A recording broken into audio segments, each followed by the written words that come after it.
The Isaiah Factor Uncensored starts right now.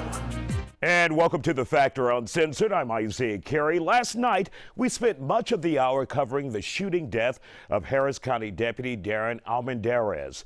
And tonight, learn from my sources, a third suspect, 17-year-old, which is an adult in Texas, is now in custody. He was arrested on I-45 today. Deputy Almendarez was shot and killed when he confronted three men who were in the middle of stealing the catalytic converter off his truck. Almendarez found himself in a shootout with them, getting hit 6 times. All three suspects now behind bars. 23-year-old Joshua Stewart and 19-year-old Frederis Clark were caught last night after they drove themselves to the same hospital in North Harris County last night, where the deputy was pronounced dead. Now, our outrage as those who knew and loved the 23-year-old veteran deputy are left to accept he lost his life over a damn car part. Catalytic converter theft has gotten out of control here in this city. But what's the answer? We spoke to a state senator who believes legislation may be the key, and the Houston Police Officers Union rep who explains just how rampant this type of theft has become. Ray, you have been ringing the alarm about how dangerous and how these thefts with catalytic converters could lead to something like this, right? Yes, sadly, this is probably not going to be the last one either. In 2020, we had 1,793 stolen in Houston the entire year. In just January and February of this year, we've had 1,974. That's on a pace of about 12,000 this year. Wow. Every one of those are costing consumers anywhere between $3,000 and $5,000 to get them repaired. That's crazy, Ray. And there's an incentive. You sent me a photo yesterday showing a local business advertising they want to buy catalytic converters. So they're sweetening the pot and sending the criminals out there as well. You know, for one of these Toyota Priuses or a Toyota Tacoma, those kind, they can get up to $1,500 for each one of those. Then they're going to turn around and sell it for $2,500 to $3,000 to someone else who has to put it on a car. This is very lucrative. This is organized crime. This isn't some crackhead out here stealing it. This is a business for these folks. This is what they do for a living.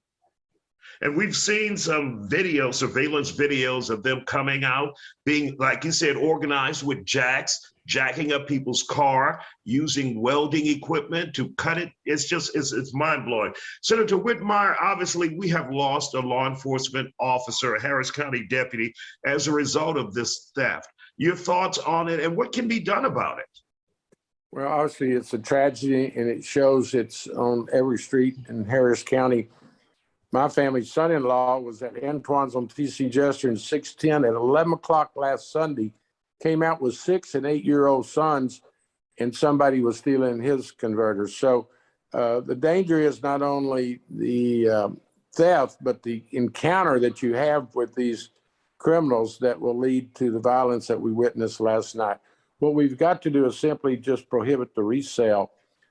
We can't allow them to be recycled.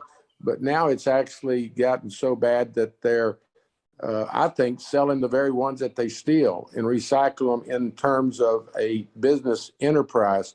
You know, years ago, we had tailgate problems. They would steal your tailgate off of your pickup. And I was told that some of the shops would actually let the criminals know what the needs were, what color, what size, and they'd go find it. So, you know, it speaks what I'm concerned about is the lawlessness in Harris County.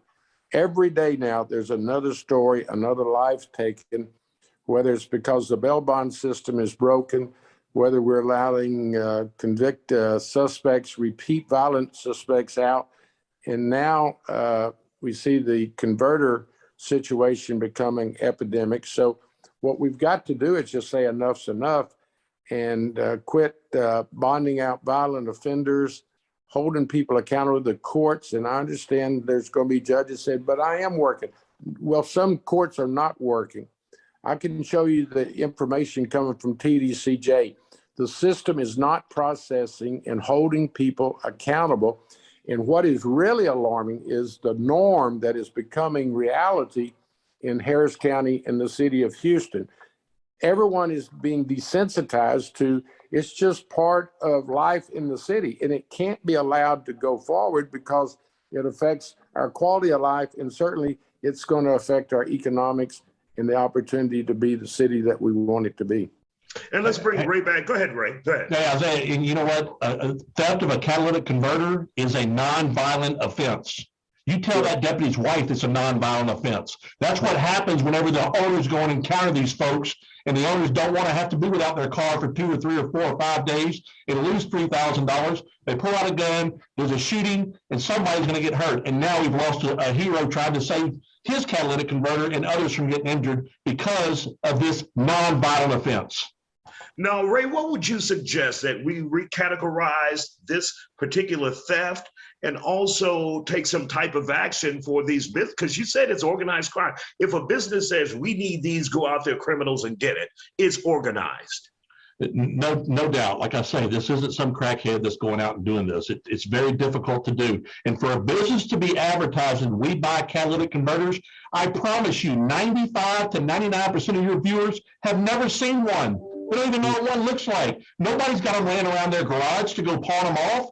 So what is the incentive here? The incentive is we buy them, you bring them to us. We won't ask you any questions. That's what's going on, and it needs to stop. Or these people need to be going to prison who are buying them. Absolutely. You have a Harris County deputy who is now gone, his wife, his mother, his children, all suffering. Senator, go ahead. No, I was just going to say the quick fix would be legislation that prohibits the resale of a converter.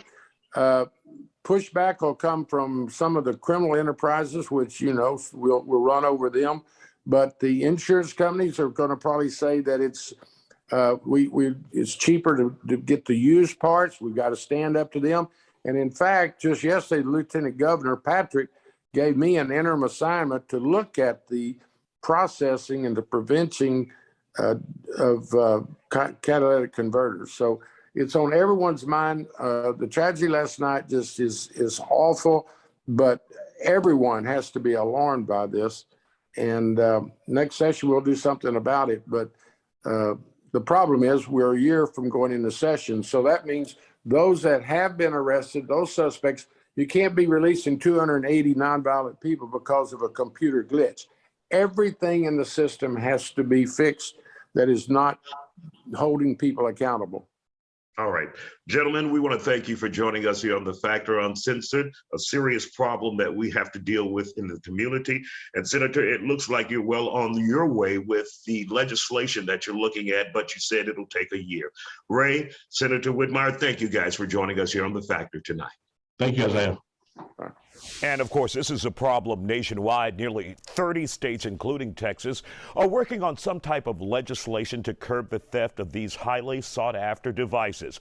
A few tips for you out there. Park your car in a garage if possible. Consider buying a catalytic converter anti-theft device if you can afford it. And lastly, take your car to a body shop and ask them to engrave your car's VIN number onto the converter, making it less appealing to a thief and giving you a chance to get it back if it's found by police.